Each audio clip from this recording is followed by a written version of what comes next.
So Harry and Meghan were seen out for a sushi date, only 1 week after he came back to California from the coronation to attend Archofficial's 4th birthday party, supposedly.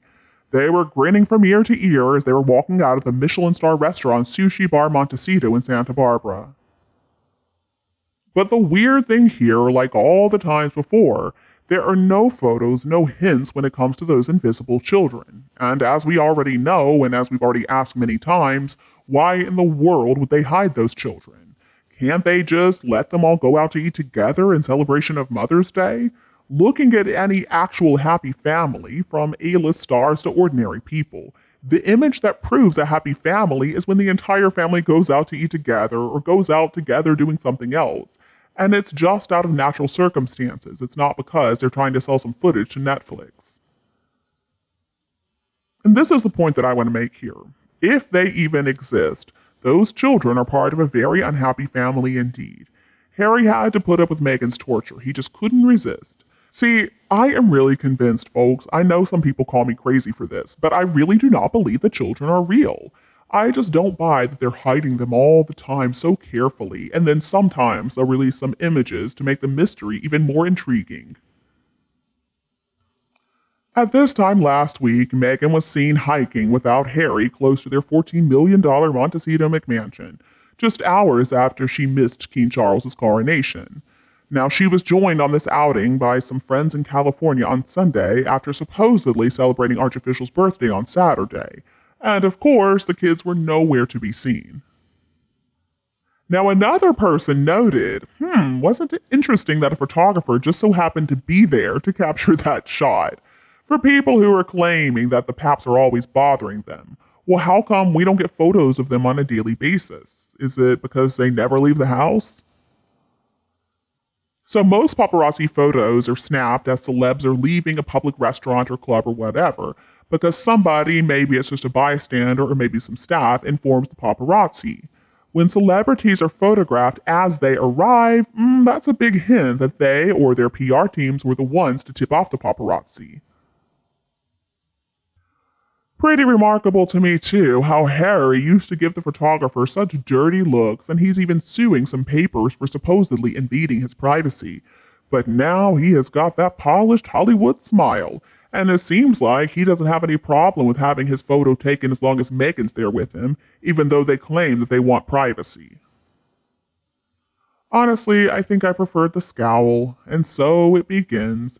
The shots to try and convince us that they really are this happy family. I give it a maximum of 2 years before Meghan dumps him for some billionaire who's dumb enough to marry her.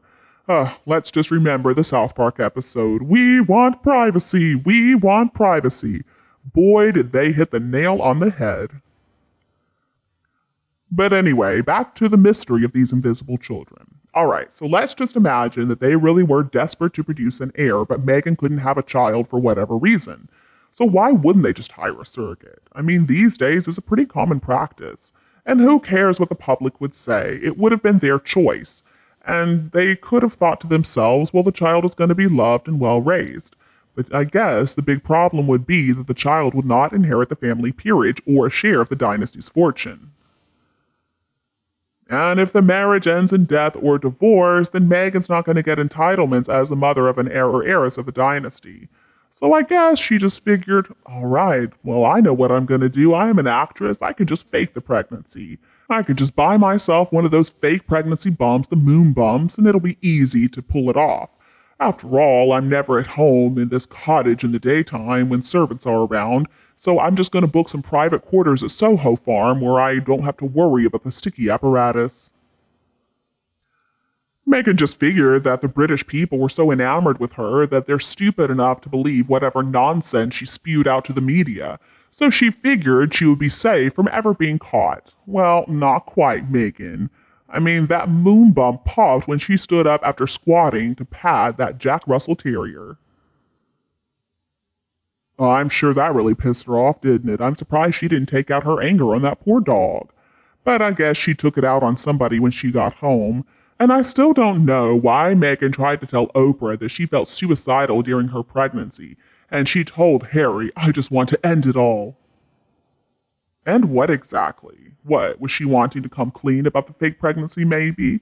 Did somebody accuse her of faking the pregnancy? Did the paparazzi accuse her of that when she arrived at Albert Hall on January 16th? After all, her mishap on the 14th was all over the media, and I'm sure that was pretty embarrassing for her. She doesn't like to be caught in her lies. And I still wonder if the late queen knew the truth back then. I suspect that the king found out the truth on March 11th of 2019 while he attended the Commonwealth Day activities.